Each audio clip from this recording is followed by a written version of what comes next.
You are listening to 105.7 Classic Hits WXCX. Bob Rombach and Jesse Logan in the house this morning doing the Northwoods Sports Report, the show we love to do every Monday morning at 10, Bob. We are excited. It is springtime. Games are about to begin here on the radio. Our broadcast schedule is going to start ramping up. That'll come out probably this afternoon, the games that we're going to be covering throughout the spring. So looking forward to bringing you lots more action this time from the Diamonds around the county and our listening area. So can't wait to get that started as well. Absolutely. This is my first spring in the area covering the high school, high school baseball. So I'm very excited about it. We're going to be loading it up on both 105.7 Classic Hits here as well as on WCMP AM.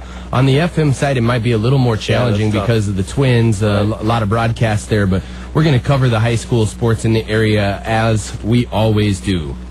Now, right now, we're pleased to be joined by a gentleman named Josh Eidem. He has written a book called Beyond the Fence. It's about town ball. It's a fictional book. Josh, how's it going this morning?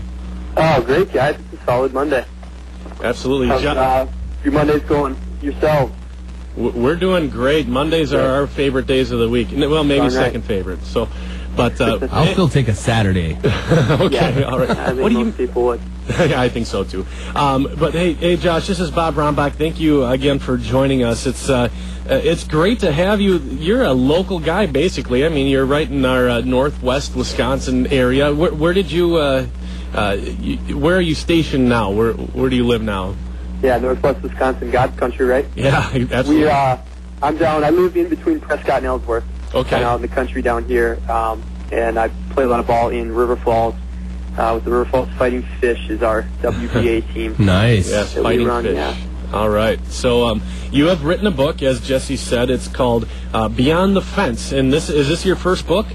This is it. Yep. This is my first novel. So all right. really excited. Really satisfied to get it out, and getting good feedback. And really, what I'm probably most happy about is it's really ringing true for people who know town ball. Do you have to know? I'm sorry, Josh. Go ahead. Oh, that's fine. No, go ahead. Do you have to know town ball, or is this a book that would appeal to other people as well? Yeah, this is it's a great question. This is definitely a book that's appealing to anybody. Yeah. And really, if you know sports a little bit, you don't even have to know sports that well. My grandma loved it, but that's she also knows me. Yeah. But if you love sports and you love small towns, and the characters that exist in small towns, because that's really what it's about.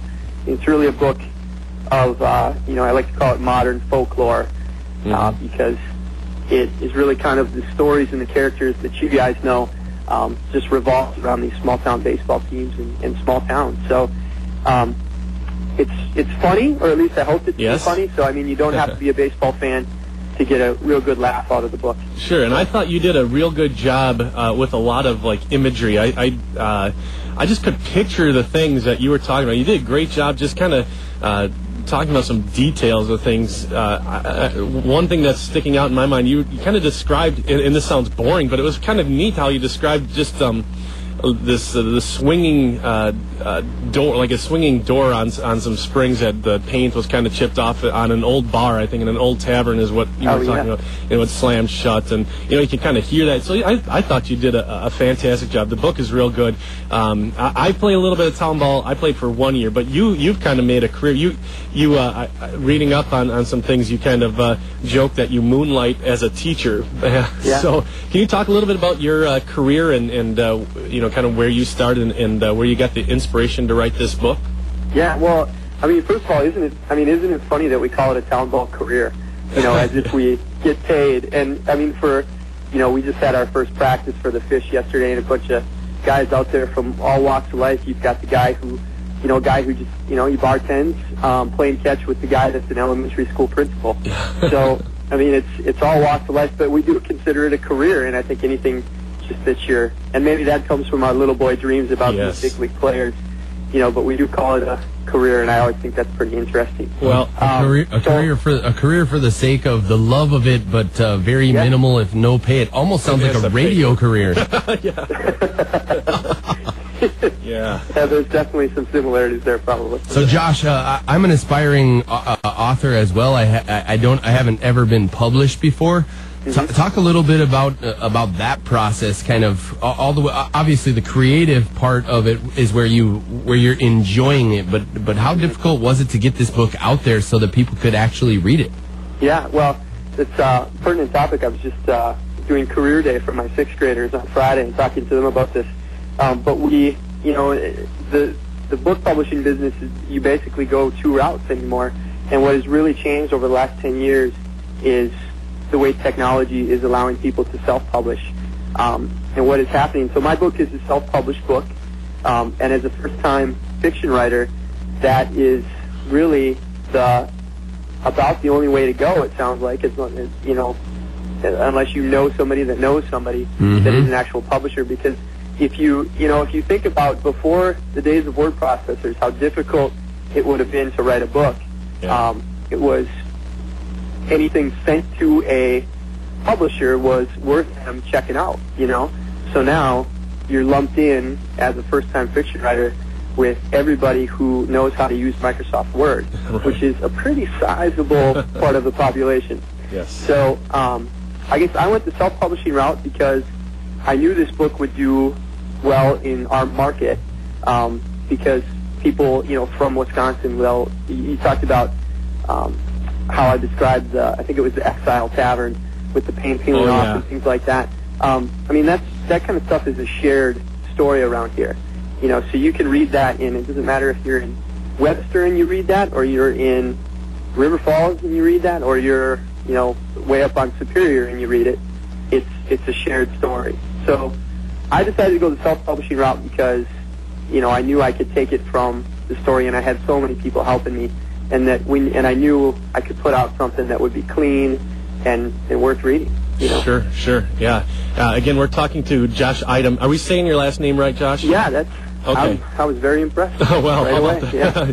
Josh Eidem, he has written a book called Beyond the Fence. He's from the Prescott-Ellsworth area. He plays ball with the River Falls Fighting Fish, and he has just released it. When did this come out? February. Okay, so very hot off the presses.